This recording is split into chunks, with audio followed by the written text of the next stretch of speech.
des services socio-éducatifs de protection de l'enfance,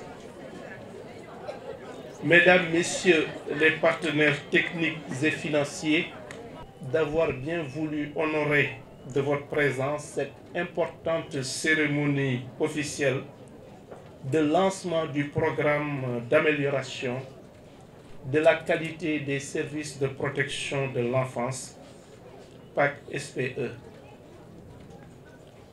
L'enfance est une période décisive dans la vie de tout être humain. C'est aussi une période de vulnérabilité et de fragilité.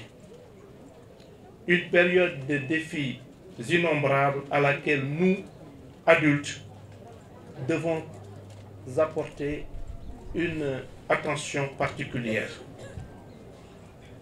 Durant cette période faite d'innocence, de quête d'amour et de bien-être, beaucoup d'enfants dans le monde sont confrontés à des défis et à des situations de vulnérabilité qui compromettent leur développement harmonieux. Les injustices sociales, la pauvreté, les violences, l'exploitation et les abandons présentent des réalités cruelles qui affectent durement nos enfants, souvent dans leur propre foyer, mais aussi au sein des institutions censées les protéger. Il est bien possible d'offrir à ces jeunes esprits et âmes innocentes un monde meilleur dans lequel chaque enfant se voit garantir la protection et l'assistance dont il a besoin pour pouvoir jouer pleinement son rôle dans la communauté. L'engagement du Sénégal pour la protection des droits de l'enfant n'est plus à démontrer. Il se traduit par la ratification de la quasi-totalité des instruments juridiques internationaux, plus particulièrement la Convention relative aux droits de l'enfant, adoptée par l'Assemblée générale des Nations unies le 20 novembre 1998 et ratifiée par le Sénégal dès le 31 juillet 1990. Au plan national, dès 1965, avec l'adoption de la loi numéro 65-61 du 21 juillet 1965 portant code de procédure pénale, les premiers jalons d'une justice juvénile dérogatoire du droit commun, basée sur le principe de la protection de l'enfant et de son intérêt supérieur, ont été posés. Un peu plus tard, en 1972, le Code de la famille, en ses articles 293 à 295, rappelait la notion d'enfant en danger et les mesures éducatives à mettre en œuvre conformément aux prescriptions du Code de procédure pénale. Au plan structurel, l'adoption du décret numéro 2024-792 du 26 mars 2024 portant organisation du ministère de la Justice, qui a créé une direction générale de la protection judiciaire et sociale, atteste de l'importance que l'État du Sénégal accorde aux enfants, plus particulièrement ceux en situation de vulnérabilité. Toutefois, face à la complexité des défis, nous avons conscience que la protection des enfants n'est pas une affaire exclusive des institutions publiques.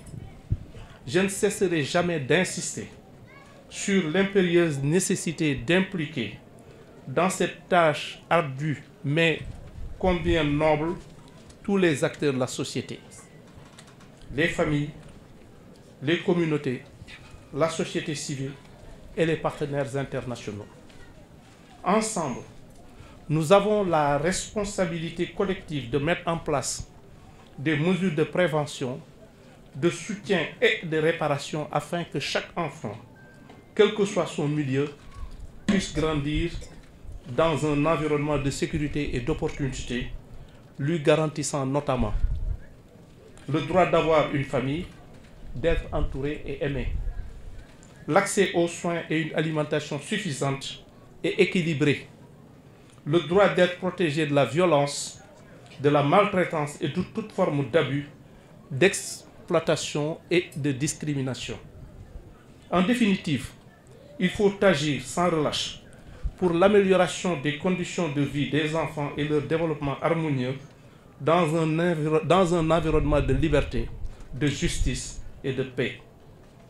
C'est là où réside, et nous le saluons à sa juste valeur, l'importance de l'appui que nous apporte l'Agence italienne pour la coopération au développement, AICS, qui a bien voulu soutenir cette politique de protection des enfants vulnérables par l'octroi d'un don de 3 millions d'euros.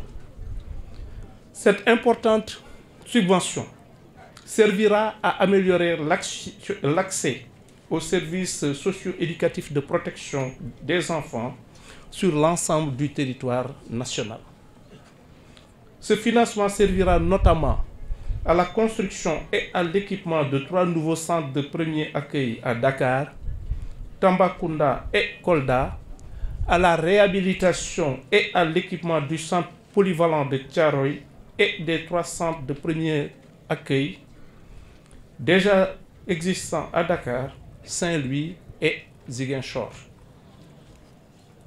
Il permettra également d'acquérir 19 véhicules pour renforcer la mobilité des services extérieurs, sans compter l'ambitieux programme de formation continue des agents, ainsi que la révision et l'adaptation du programme de formation initiale des éducateurs spécialisés au centre de formation judiciaire.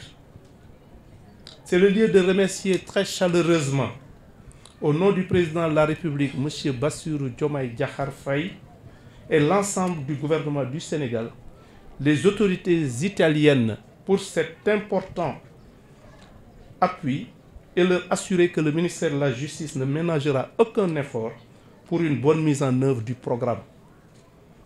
Avant de clore mon propos, je voudrais féliciter et encourager Madame le directeur général de la protection judiciaire et sociale et ses services pour leur dévouement et leur engagement pour la cause des enfants. Votre action quotidienne participe efficacement à offrir à nos enfants l'avenir qu'ils méritent. Le chemin est long, je le sais.